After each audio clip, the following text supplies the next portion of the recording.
This week's episode of Blowing Smoke with Twisted Rico is brought to you by Baby Loves Tacos and its 2 locations in Pittsburgh, PA. The original hot spot right smack in the middle of Little Italy on Liberty Ave in Bloomfield, and their newer second location in Millville, right over the 40th Street Bridge. Zach, Kat, Kaz, John, Ben, and all those groovy cats serve up the best Mexican-style food this side of the Texas border. Huge burritos, tasty bowls, the finest tacos around. Baby Loves Tacos will fill you up and make you smile. So when in Pittsburgh, head over to Baby Loves Tacos. Tell them Twisted Rico sent you. Baby Loves Tacos, where everybody eats. Before we bring on this week's very special guest, Jack O'Neill, let's listen to a track from the Live 25 CD from Jackopierce, one of the biggest hits the band ever had. This one's called Late Shift.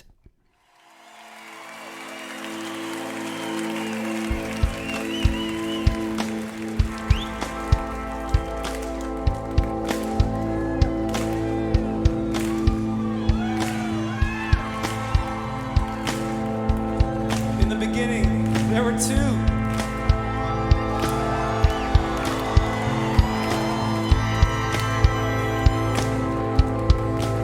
man by the name of T. Bumperneck got a hold of these guys. He said, I want to hear a bigger sound, fellas.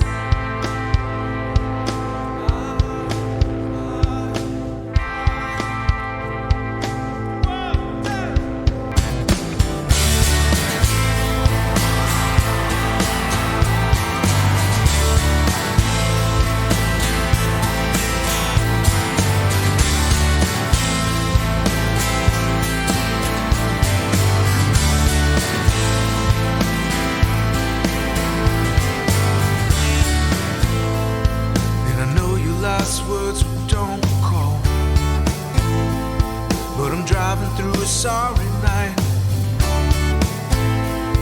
and I hear you dear John through the hum of the highway on a late shift on a long ride, singing, John, dear John, you got a lot to learn about loving me, and I know you try, we just run out of time.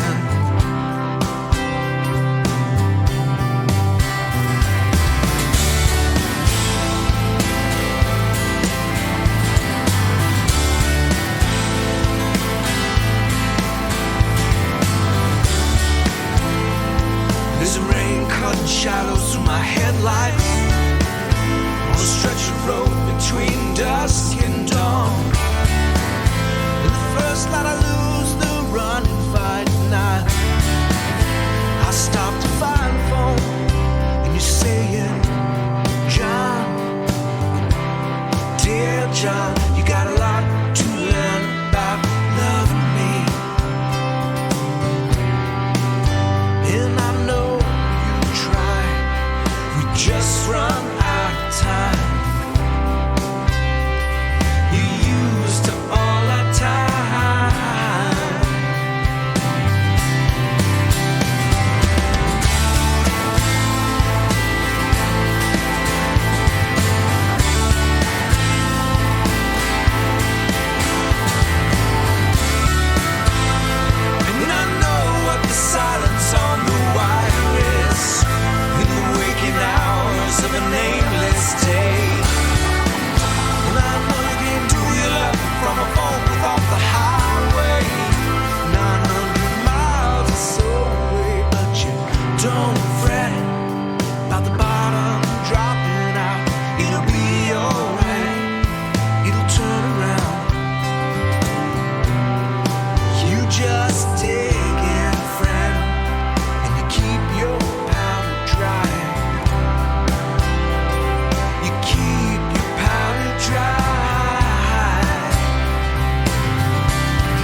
Welcome to Blowing Smoke with Twisted Rico. I'm your host, Steve Ricardo. You just heard Late Shift from the Live 25 album by Jackopierce, which was released in 2014 and celebrated the band being together for 25 years. Please welcome to the Blowing Smoke with Twisted Rico podcast via the Blowing Smoke with Twisted Rico hotline. I just came up with that.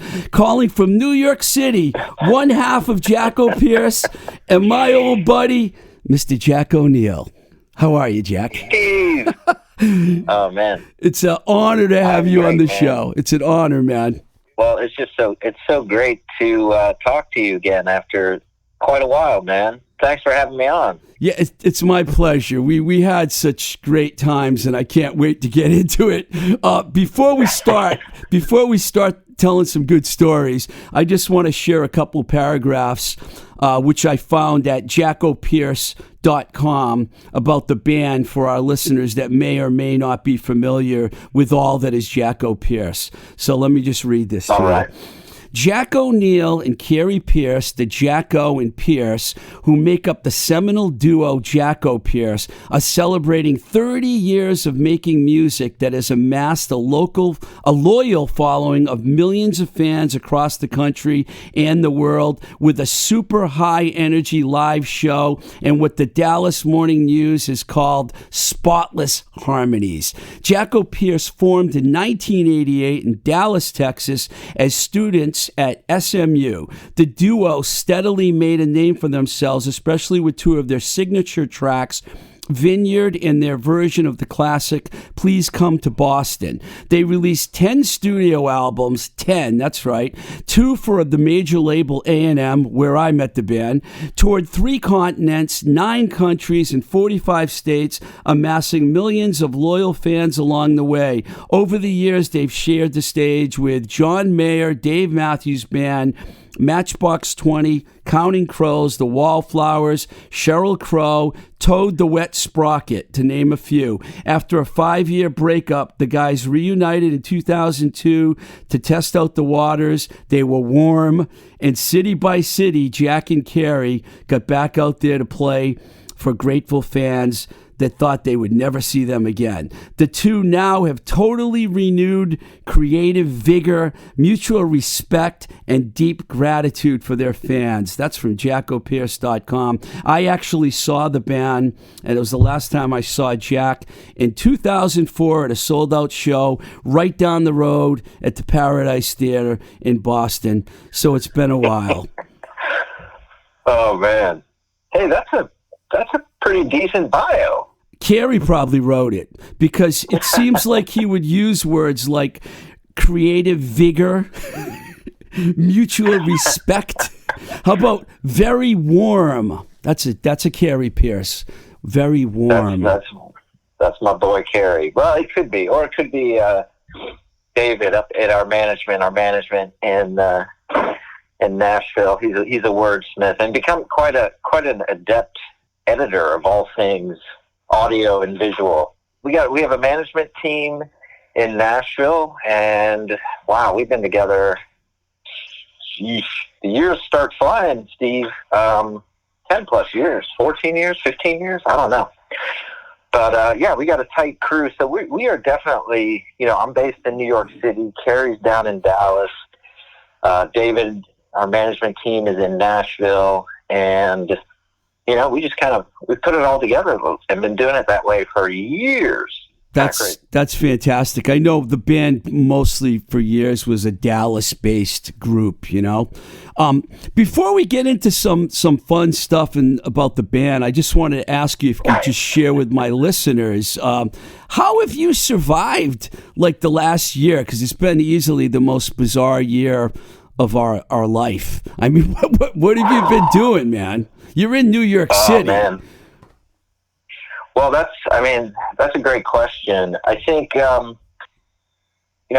remember we played our last show March 8th down in Dallas, and even then I was like, man, stuff's getting crazy. And then it was that week where they just shut down, New York City, somewhere like in the middle of the week of whatever, March 9th. And I was actually doing an off-Broadway play and they just shut the doors. They basically said, "Hey, nobody come back to the theater tomorrow, and we'll arrange for everybody to come in individually and get your stuff out of the theater, yada, yada." And so every gig, we had a really stacked calendar beginning like in April into the summer, and, you know, slowly everything just kind of canceled. So from a financial standpoint, it was definitely oh boy, what do we do now?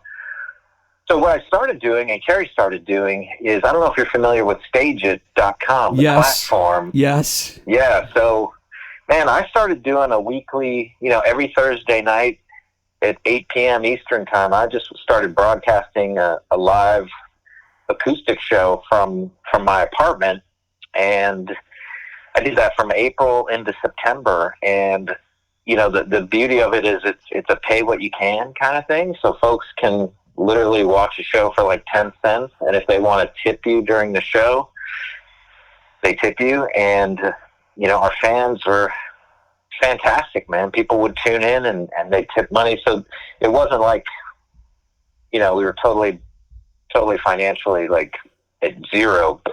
It really helped. And it was a great way to stay engaged. You know, like I actually had to prepare every week. Like I had to learn songs that I haven't played in 20 years, you know, because I was like, I don't have a whole lot of material here.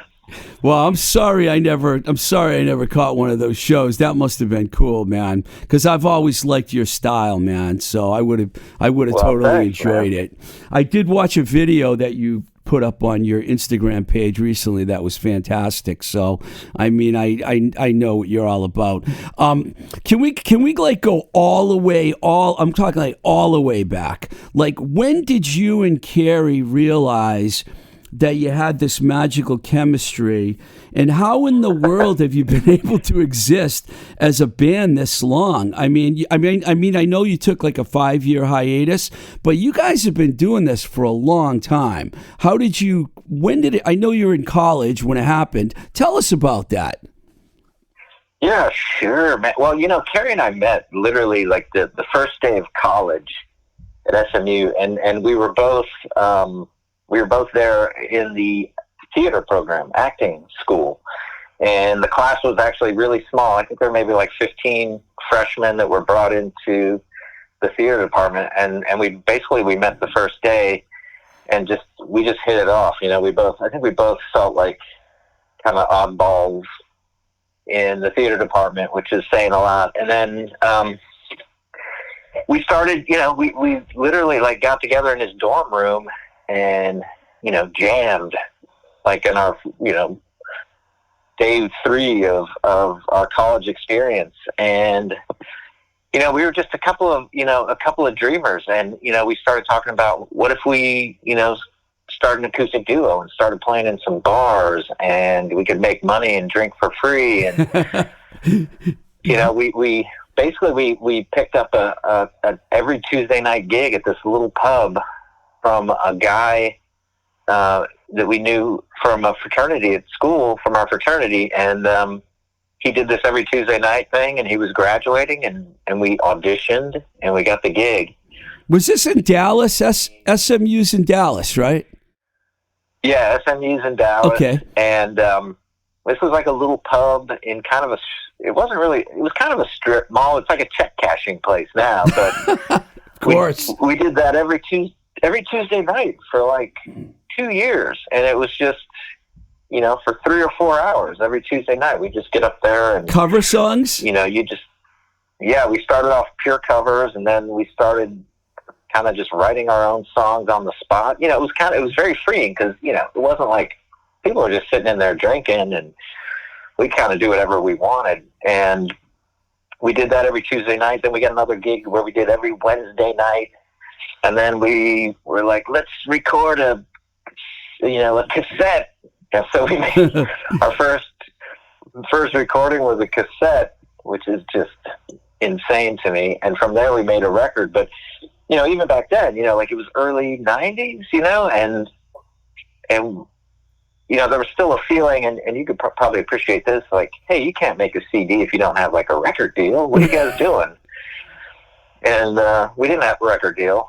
but we made our own CD, and we worked with this great guy. I mean, he seemed so much older than us, but he was probably like 28, named Keith, and Keith Hayes, and he got us together and produced it, and was like, you guys kind of got like this thing going on where you were kind of doing your thing and he's doing his thing, and it really works. So keep doing more of that. And that's why we were like, hey, we kind of have our own sound, I guess. Do. You certainly did. So how long did it take from like when you met in '88 to when you finally released something? Because I know you didn't get to A&M till '94. So this is like way before that. Yeah. So I think I want to say that we probably had that first cassette out in, man, this is a challenge, 89, 90. And then by 91, we'd done our first CD. And then we quickly did a second CD. Then we had a live CD. And by that point, you know, we'd started, like, our music started getting around. Like, a cassette tape ended up at, you know, college kids, you know, like somebody at University of Michigan. Hey, man, would you guys come to Michigan and play a gig? And we're like, yeah. I'm pretty sure if any band played every fucking college in America, it was Jackopierce. I'll bet my life on that, because I was at so many college gigs with you guys. But before we get to that, okay, I'm going to talk about how I met you guys. And how, because this is a really good story, man. This is really good. So, it was 1994, and I'm working at A&M Records out in Hollywood. And I was asked at the time to go down to Austin, Texas, to see you guys play after the band was described to me as something like Simon and Garfunkel meets the Indigo Girls. And here I am, like the alternative music guy, okay? I just got off the road with like either Par or Monster Magnet or Damn the Machine, and I'd been working with all metal and punk bands, and this was a pop band. I'm like, why the fuck are these people sending me to see this band? So I'm like, but it's Austin, so, you know, why complain? It's a free trip to Austin. So then I get there along with all the Polygram was our distributor, your distributor, as you know. So I get there along with all the Polygram alternative development reps, and we all flew in for the show along with a couple of A&M people like Al Marks. You remember Al Marks, right? Oh, yeah, absolutely. And Jill Glass. It was basically, and I think maybe it was Kelly was your product manager? Was it Kelly? Sounds right. Yeah, I'm sorry, I can't remember everything either. But anyways, the show is at the University of Texas. So I get down there, and of course, after we go out, we're already partying because that's what you do. We go out to dinner, we're drinking and everything. And then they're like, we're going to go meet the band. So Al and I believe it was, we go back before the show. We say hi. You guys are cool and everything. And then we head out into the auditorium where the show is being held. There's about 600 people there, and 580 of them were college girls. So I'm okay. All right, man. Steve Ricardo's on board with this, right? And then, because I'm like, these guys draw all these girls at every show, and I was like blown away. So then you guys come out, and you guys blew me away, and you blew all these college girls away, and I'm like, okay, whatever they need me to do with this band, count me in. Next thing you know, the label says, Ricardo, we're going to put you out in the road with Jackopierce. And I'm like hanging out with you guys everywhere. And it was like my transformation happened. I went through a real transformation. Let me ask you this. What was it like for you coming from being a self-promoting, touring machine to a bigger, more focused machine like A&M Records? Oh, that's a great question. First, I would say, though, that I still remember when I met you, I was like, dude, you know, basically we had the conversation of like, yeah, I mean, you guys aren't, I didn't think you guys were my bag, but, okay, okay, I get it a little bit. I can't believe I actually said that, appreciate- but I probably did. We weren't, beating around the bush, but that was awesome because you were like you're an artist. You're like a music guy. So that was super cool to realize that you weren't just punching the clock, like we actually had fun. But anyway, well, I mean, the thing about A&M was we, had the opportunity to meet like a handful of big time producers, and then we got the chance to work with T-Bone Burnett, which just, like that wasn't obviously going to happen just working our independent machine. And, to be able to have that kind of support at radio, like the first time we played in San Francisco, it was the first time we set foot in San Francisco, and A&M, you guys had gotten our song on to, I think it was KFOG radio, and we showed up at Great American Music Hall, and it was sold out. I mean, it was a huge theater.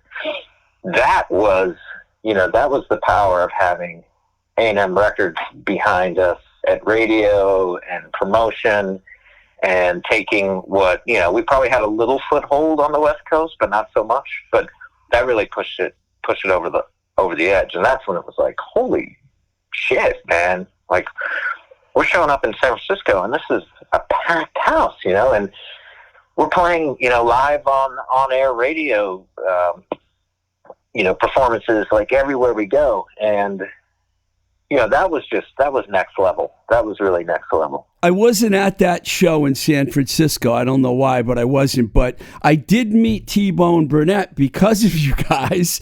And it was a little later than that. I saw you guys in Pittsburgh, actually, playing with T-Bone Burnett. Right. Yeah. And we're going to talk about that show because something else happened that night that changed my life forever, which I'm going to tell you about. In Pittsburgh? Oh, my God. Let me just ask you a question because I don't even know the answer. Who signed you guys to A&M? I don't even know. Was it Larry Hamby? Yeah, Larry Hamby. Larry.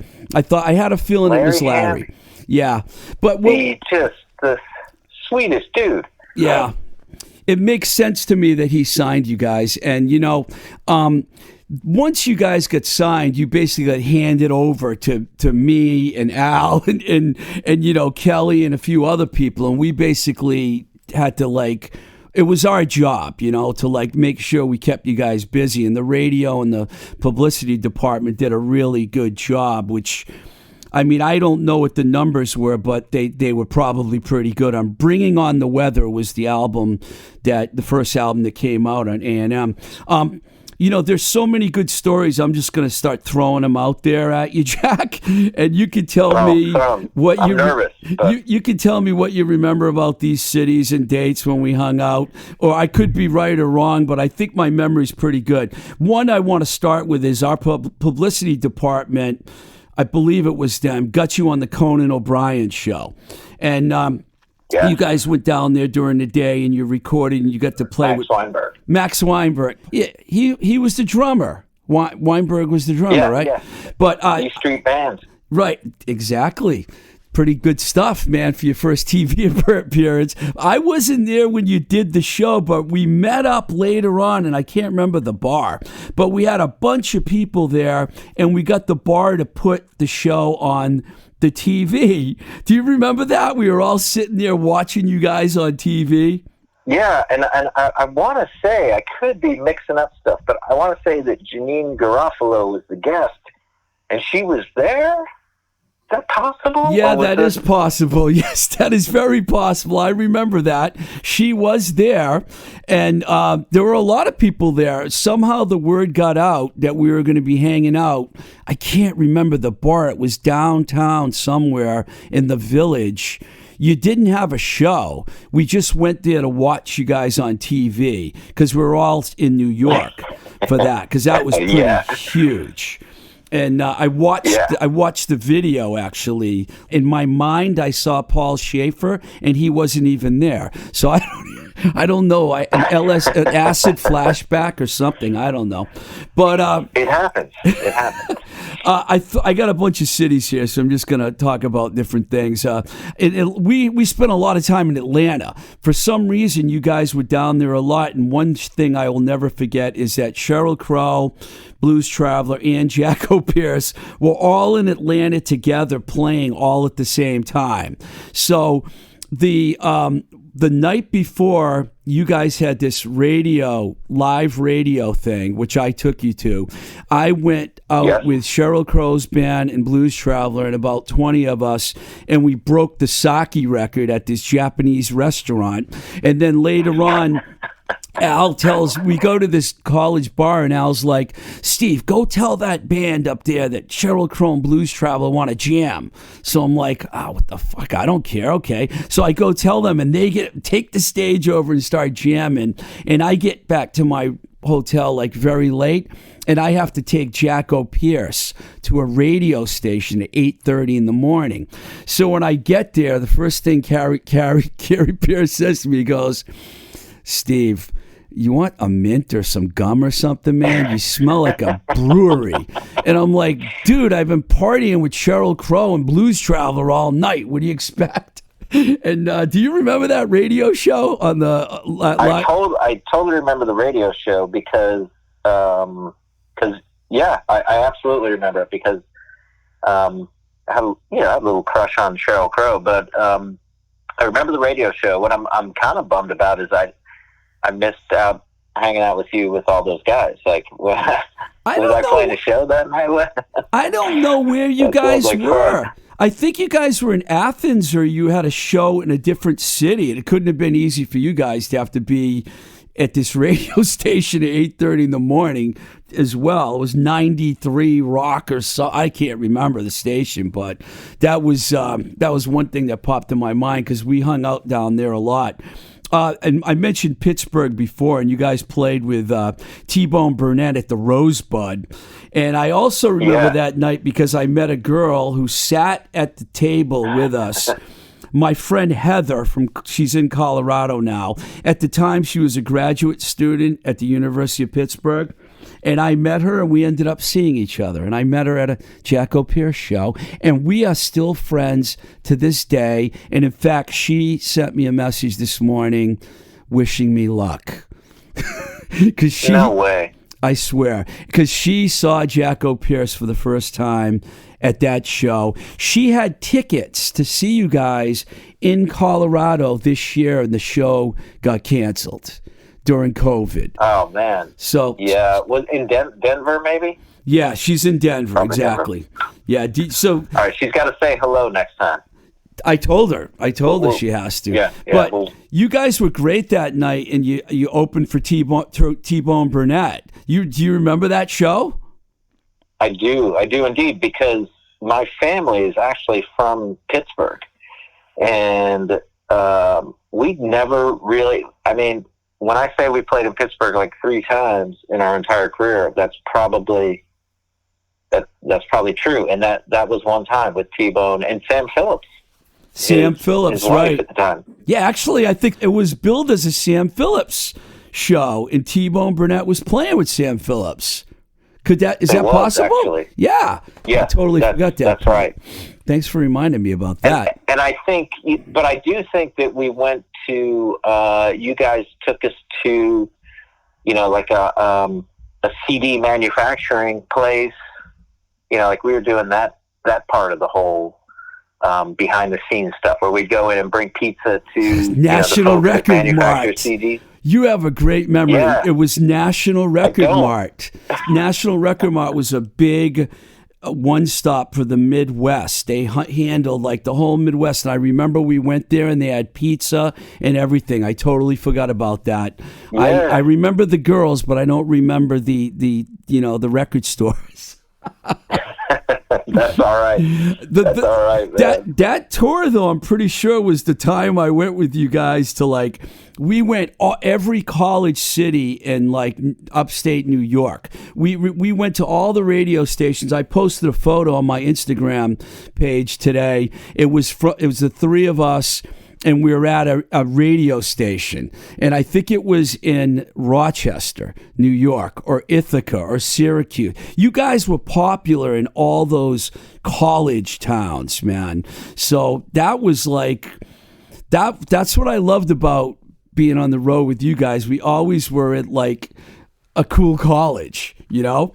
And I think we were always like, I mean, I think there was a joke, you know, with at A&M that like, these guys will play anywhere, right? Like, because we'd be like, where? All right, let's do it. You know, like, we're just happy to be there. You know what I mean? Like, we were those guys. Just happy to be here. There was an old saying, and I've used it with other bands, but not like with you. Yeah. Jackopierce would play the opening of a fire hydrant. Because you guys would. I took you to some shows, some in-stores and stuff, and it was pretty apparent that your crowd wasn't going to be at these in-stores, but you guys did the shows anyways, you know, and you put up with all the record company bullshit, because that's what they made me do. But, you know, I was in Dallas many times with you guys, Houston, Chicago, Richmond was a good one because, once again, it was a real odd situation where you guys played live on a TV show in Richmond. You guys did a lot of weird things like that. And, of course, your A&M guy happened to notice that there was a strip bar across the street from the TV station. So, man, who would do that? So when you guys were done, I told this story on my show already. When you guys were done, I was like, let's just go get a beer, man, at the strip bar across the street. You got a gig tonight. It's only 1:00 in the afternoon. So we went to the strip bar across the street, and that's when I met Christine at that strip bar with you guys. Yes, I ended up seeing a stripper from Richmond. Her real name was not Christine, of course. And it was all because of Jackopierce. We were the only ones in there. I don't know if you remember that. We went in there, and all these strippers, 3 young dudes come walking in. 2 of them were good looking. And we come walking in, and the girls were like, wow, 3 young guys are here. It was like, it wasn't a real classy strip bar, but Christine was cool, and I met her there. And then you guys played some huge show that night in Richmond. And then I know this because I remember this. The next day we went to Charlottesville, and you guys are huge there at the University of Virginia. And I don't know if you remember that. Well, you must have played that place more than once because the place was packed. Yeah, Tracks. Yeah, that's where we first saw Dave Matthews. We had some friends, John Alasia and Doug Derryberry had an acoustic duo that we became friends with, and they were based in Virginia, but they were like, they're producers and engineers. Alasia went and produced John Mayer's first record. Derryberry ended up playing guitar for Bruce Hornsby for quite a while. And but they were like, hey, man, we've been recording live this dude, Dave Matthews, at Tracks in Charlottesville. You should check it out next time you're in town. And we went and saw Dave Matthews at Tracks early on, and we had all his cassettes, live board mixes from his live shows at Tracks. And then I dragged you to a Dave. I don't know if I dragged you, but you remember that? Actually, it was the other way around, Jack, and I do remember it. I got tickets to the Horde Festival in New York at Jones Beach, and I took you as my guest. But this is the funny part about it. You're like, I'll go, but can we get there early? And it was like one of those shows that started at noon and went till midnight because there were like about 20 bands. And you're like, can we go early? Because my friend Dave Matthews is opening the show. So we get there, and it's like an 18,000 seat venue, and there's 100 people there, and Dave Matthews plays. And then you're like, I had passes because, I was with Blues Traveler, so I had these passes. So we went back there, and we ended up hanging out with Matthews the whole day. I tell people that story all the time. They're like, you hung out with Dave Matthews? I'm like, I smoked weed with Dave Matthews all day. All day. Yeah, they were done like at 1:00 or something. Remember that? I was like, these guys are going to be huge, man. You were right. You were absolutely correct. But it didn't really mean anything that day. It meant, well, he was a cool guy. I really liked him. I mean, we hit it off. But about a year later, he was headlining that place. Yeah, totally. So wait, well, you must have been, is that when you were based in Kew Gardens, right? Yeah, A&M moved me to New York, which it was good and it was bad, but it was okay. And I ended up living in Astoria, Queens, and I worked out of the Polygram office in Kew Gardens, and I went, plus we had the city and we had the office in New York City, so I'd go there a couple times a week too, but I mostly dealt with the distribution people, because we were like, Polygram bought us at that time, so they owned us. So even though we weren't the same little A&M anymore, we were now owned by Polygram. Not that A&M was ever little, but it was a big difference because in the old days, Herb Albert and Jerry Moss, A&M, they were always considered independent-minded people, but now all of a sudden they were gone, and we were owned by Polygram, and that's how I ended up there. Yeah. But that Matthews, that was fun. So you ended up playing shows with Dave. Was it before or after that? We didn't play a lot. Like I think we played with Dave and Freddie Jones' band in Colorado. And I really feel like that might have been, like, our paths didn't really cross as much. And I mean, and he got huge real fast. Like when they came to play in Dallas for the first time, we were not on the road, and they sold out Trees, which is a club in I've been there, which is still there. Yeah. And they sold that out, and then we had a big party at my house afterwards, which was a lot of fun. And they kind of just, I mean, when like that Horde Festival was probably the only time they played that early. I mean, they blew up. But we didn't play a whole lot. But it's funny because out on the road, people be like, "I saw you guys with Dave Matthews in Phoenix," and you want to be like, "I've never been to Phoenix," or what? But people have these memories that are just hilarious. But you guys were part of that new hippie generation scene, though. Like who else was going? There were a bunch of bands at that, Hootie and the Blowfish and bands like that. You guys got thrown into that category, so I could see how that would happen. But you mentioned before that you guys would play anywhere, in one of the most bizarre shows, Jackopierce played a show for a church group in Connecticut. Okay. And it's like me, Mr. I'm not going to say I'm the least religious person in the world. I'm just not a big fan of organized religion. Steve, Jackopierce is playing a church show in Connecticut. Want you to go down there and meet them. To this church show, and it ended up being it was a blast. I mean, it was all these kids that were like going nuts for you guys. You remember that church show? I do. I do remember that and it's funny because there are a lot of things I just don't remember, but I remember that, and they were so sweet. And I don't know if you remember, but they made T-shirts with like illustrated faces of me and Carrie, and they even gave me like 5 o'clock shadow. I was like, I'm like 23 or something, but I do remember that, and it's amazing to me that that was part of the A&M world, like that we would do that under the auspices of A&M, because it was that was what you would call kind of a one-off. But they were. We sat down. We had dinner with everybody, like in the cafeteria or something. Yeah, I was there. I remember. Pearl was there too. Pearl the dog.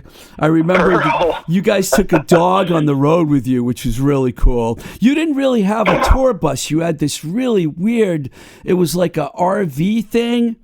Do you remember that? Yeah. Of course you remember it. Man, the Damon Explorer 27-foot RV that we drove across America like 20 times. Yes. Yeah, I hung out on that thing a few times.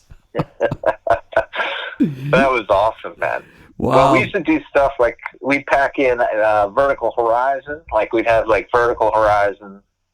They got pretty Jackopierce. big. We'd all get in the van and tour together, and yeah, that was a lot of fun, man. You know, it's funny because I have a son now who's 16, and if he was like, "Hey, I'm going to get an RV and just drive around and play music," I don't know how I'd feel about that. You know. I remember Vertical Horizon ended up becoming pretty huge. You know, Matt is from Worcester, where I live. You know, he grew up in Worcester.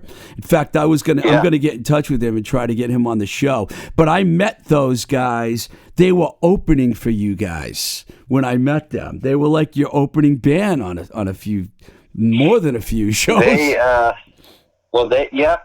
they're still, you know, they're still good friends. Like I just talked to Matt a few weeks ago. I mean, it's funny because Matchbox 20, they were on the road with us, opening for us for a while, and then their song 3 a.m. just exploded, and they were like, all right, well, we got to go. Guess we won't be opening for anybody anymore.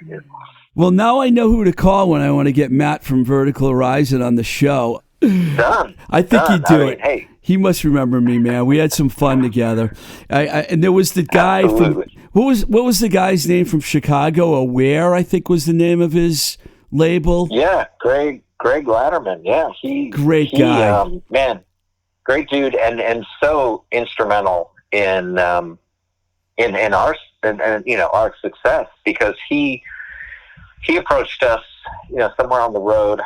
I want to say, like, maybe we were in Martha's Vineyard, and he was like, "Hey, I'm putting together this compilation of bands, and I want you guys to be on it." And we kind of were like, "Yeah, okay, cool, man, whatever." And then he did it, and we were on that first Aware compilation, and I mean, that really helped get our name out there. And the Aware compilation became huge, and Latterman, you know, went on to work with, I mean, I don't even want to get it wrong, but so many huge acts. I think he did a deal with Capitol or something, but I remember him being at a lot of he was on the road with you guys a lot. He was like a friend, you know, he was more than just a guy that you did business with, because I remember I'm pretty sure he was hanging out with us in Charlottesville. I was trying to remember who else was there, and I think it was him. And then he was Chicago based, right? Yeah. He's in Chicago. He's still in Chicago, but yeah, he was a huge. He became a really good friend to the band. He was so good to Jackopierce, and you know, that's a lifelong friendship that was formed there. And that's the other thing, you know, like you talk about, like how we've stayed together for so long. It's pretty fascinating. But I have so many good friends in my life that, you know, I met through the band. You know, and it's just like that's pretty much worth it right there. You know, some of my dearest friends in the world I met from Jackopierce, and not just people in the business and other musicians, but I mean, you know, just like people who are fans who became friends. You know, they're like, see me at a show a few times, like, hey, what's up? Yeah, next thing you know, 20 years later, I've been around bands my whole life, and you guys are like the nicest people. In fact, for a while, I was kind of like, you know, the total rock dude, and before you knew it, I was buying Ray-Bans, and I was wearing those button-down Gap shirts and khaki shorts. That's true. And I went home, and people were like, what the hell happened to you? And I'm like, Jackopierce happened to me, man. That's what happened to me. You guys like transformed me. It was great too. God. And it didn't hurt that, you know, there was always so many women at Jackopierce shows. I mean, it was inspiring. Yeah, to say the least. A lot of guys would show up and be like, well, you know, I don't really, you know, the music's all right. Let's go. Great. I got to back up for a second here, because I can't imagine you and Carrie not being together, and you guys like had a 5-year hiatus. What was that like for you? You know, looking back, kind of a blur. You know, it was, you know, we were with A&M. We did 2 records with A&M, and you know, the second record was challenging. You know, like I think, you know, you're in your 20s and a lot of growing pains and not sure which way everything's going. And, I was like, man, I'm going to move to New York and, pick up on my whole acting thing that I was studying in college. And I did that, and, whatever. But, I don't know if I'm sure you remember this, but while you were making Trials, right, was the second record. And while you were making that record, do you remember what happened? You don't remember being in the middle of an earthquake? No, that was right at the end. We had just finished Bringing on the Weather when that happened, and we were living in Northridge. That was intense. Oh, man, you know what? You're right, because that was 1993. You know what? I didn't even know you guys yet. Holy cow. I don't know why I remember I was living in Encino when that earthquake happened, and I knew I heard that you guys were in Sherman Oaks, like the next town over. Oh, yeah, we were in Sherman Oaks. My bad, not Northridge. Northridge got hit really hard. Oh, that was Bringing on the Weather. I'm sorry, I got confused because the years, but you're right, because now I remember that was 93, that earthquake hit. How could we forget it? Well, what's crazy is we've been living in Sherman Oaks. We've been recording not far from there with T-Bone, and we were actually flying back. We were done. We were flying back that morning. So that happened at like 4 a.m. We were 4:30. Yep. We were supposed to be on flights that morning at like 11 a.m. to fly back home to Dallas. Like we were done with the record, and that happened, and that was a really intense experience. I was like, man, earthquakes. I got big respect for earthquakes now. I mean, that was terrifying. That wasn't a normal earthquake, man. That was like the biggest earthquake in Southern California. It was like a 7.1 on the Richter scale. We had these aftershocks for like a week, and they were like 5.2. I remember my pool. I lived on I had a guest house on an estate, and there was a pool outside my window, and the water kept coming over the pool. Man, it was just intense, man. So I could do a whole 20 minutes on just that night as that happened, because it was a lot. But what's crazy is we drove, when everything settled, it was crazy, and we still drove to LAX and went to like an IHOP, and it was like nothing had happened there. It was just so bizarre. It was like on the other side of the hills, out by the airport. It was like life was normal, but on the other side, like there were fires breaking out everywhere, and the building was destroyed. Our building was destroyed. Like the apartment next to us had collapsed, and there were people trapped under there, and it was pretty chaotic. Yeah, and then you go to the IHOP, and they're like, "You want a whole liter white toast with that?" Yeah, the fault line like went right down Ventura Boulevard, man. It was really bizarre. I remember that one. How can we not forget it? I wanted to bring this up too. I know this is a lot, Jack, and I really appreciate you putting up with all this. No way, but you guys became really popular in New England because of the song Vineyard and your association with Martha's Vineyard. I got to tell you, man, I if you guys ever play there again, I have to go to a show there, because that would make my Jackopierce experience complete. But before you say sure, Steve, we'll hook you up. Why don't you tell us, how in the world did you become? What made you write that song, and how did you become so popular in Martha's Vineyard?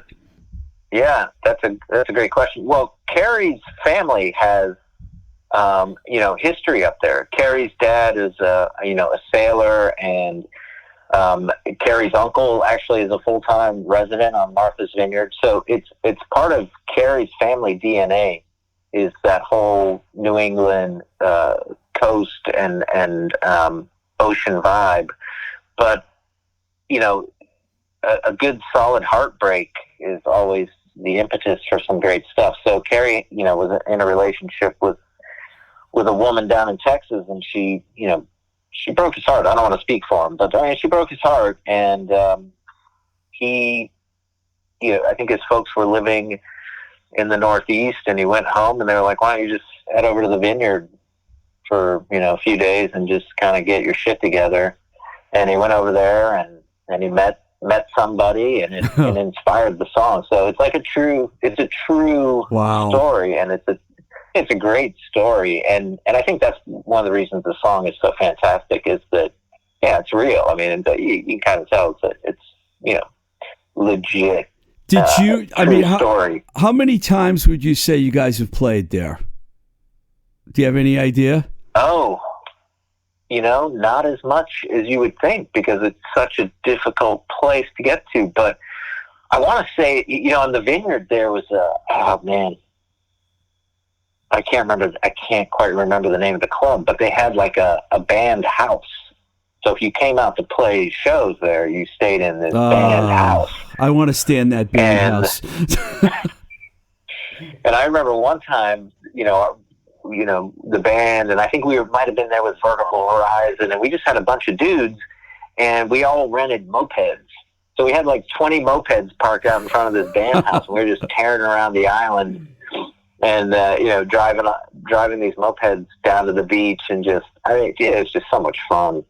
But we've been doing, over the past, 10 years, every 2 or 3 years, we'll try to do a special event destination show on Martha's Vineyard, and we put together like a package where we'll do like a lobster bake and a show at sunset. Nice.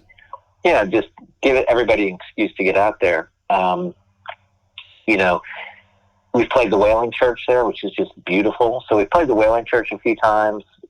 We had this great sailing camp that we played at on this bluff overlooking a harbor, and it's just, when we do it, we really kind of go all in on the experience.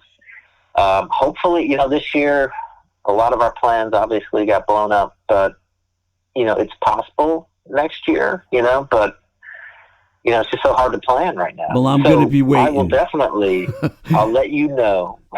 There's a reason why there's a reason why Bill Murray, Dan Aykroyd, Amy Schumer, Evan Dando, Obama's got a place out there. There's a reason why all those people go out there. That is one cool island. When I went there a couple of years ago, it was just beautiful. It's not Southern California, but it's just has a really good vibe.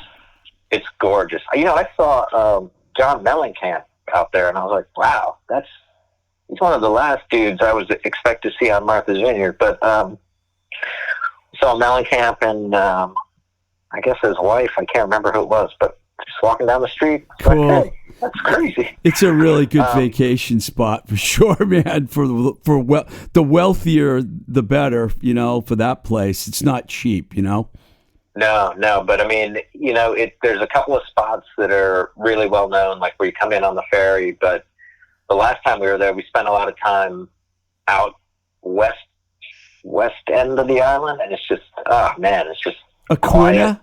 Was it a Aquina Gayhead out there? Yeah. There's a big cliff, right?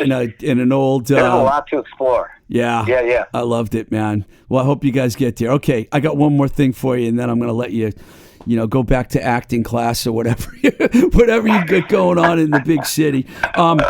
You mentioned to me on the phone yesterday when we spoke that you guys recorded together for the first time in a while in Dallas. Yeah. So what was that like, and when can we expect to hear this new record?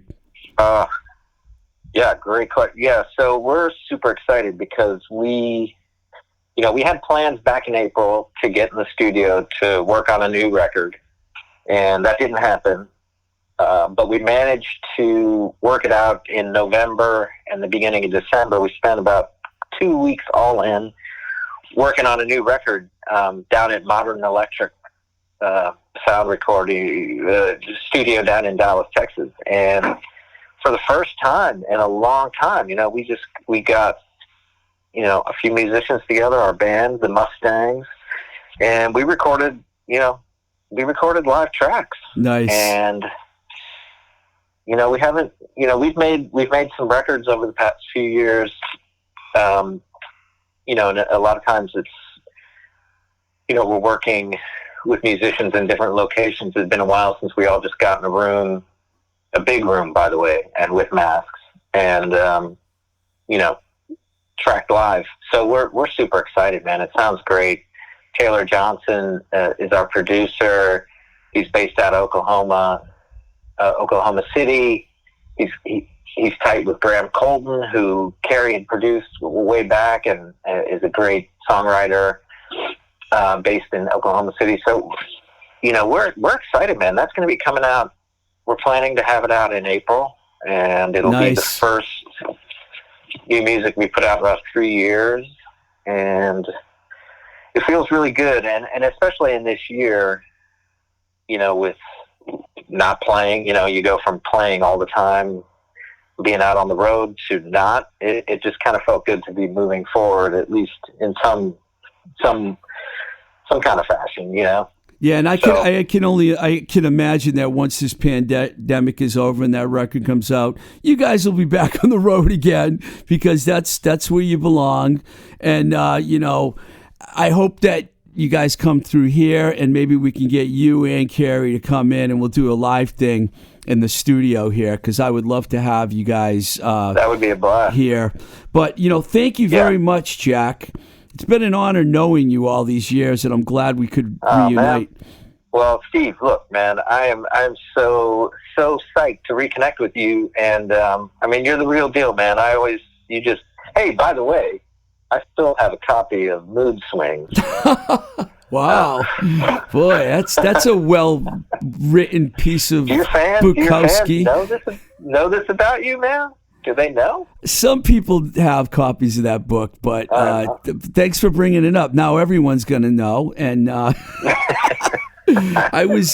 was some pretty bizarre poetry that I wrote back then. But I'm glad that you. Now I'm even more honored, Jack. Thank you. Oh no, absolutely, man. So no, you were. I'll just say it quick. In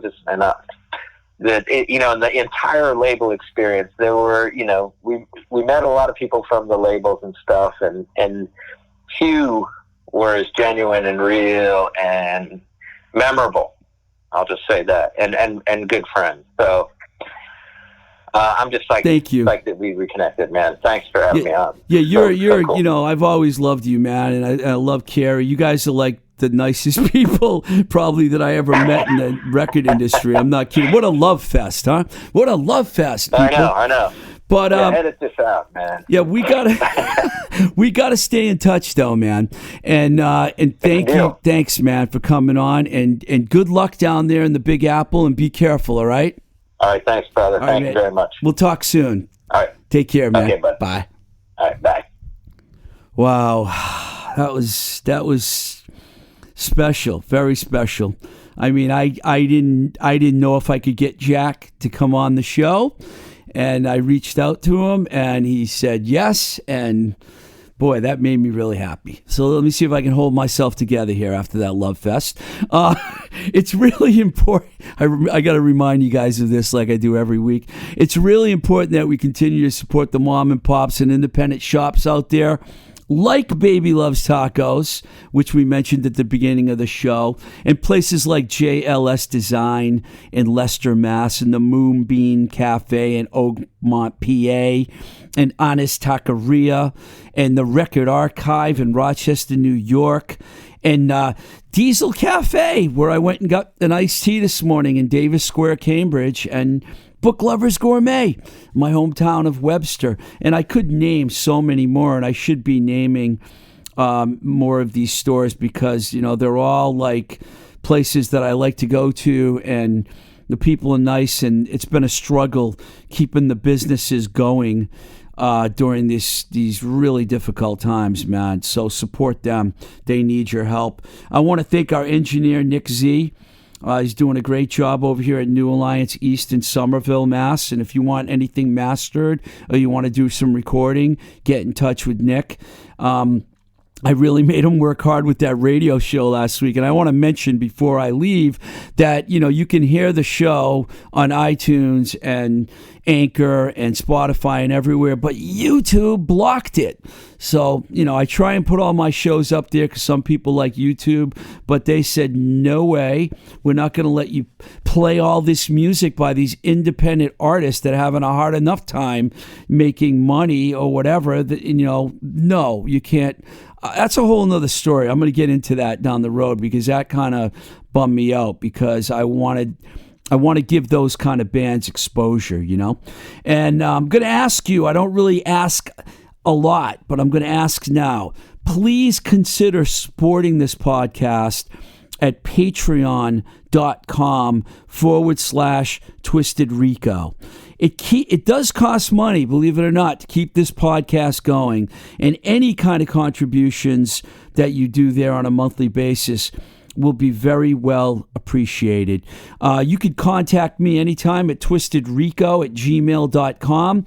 You can follow us on Instagram. We have the @BlowingSmokeWithTR page up now, which I'm going to put a lot of photos on. And you want to hear something really exciting? Next week, our guest will be, are you ready? Doug Carrion, former bassist of The Descendants and Dag Nasty. And he's coming on to talk about how him and Peter Kortner got back together again, both Dag Nasty members, and started up the band Field Day, and they had a new record come out. Unfortunately, the pandemic hit right when the record came out, so they weren't being able to go on tour, but they are going to go on tour, I guarantee that, and he's going to be fun. Doug Carrion is one fun dude, so I promise you another great show next week. This is Blowing Smoke with Twisted Rico. I'm your host, Steve Ricardo. Till the next time we say goodbye, keep the rock and roll alive. We love you, Busy Phillips.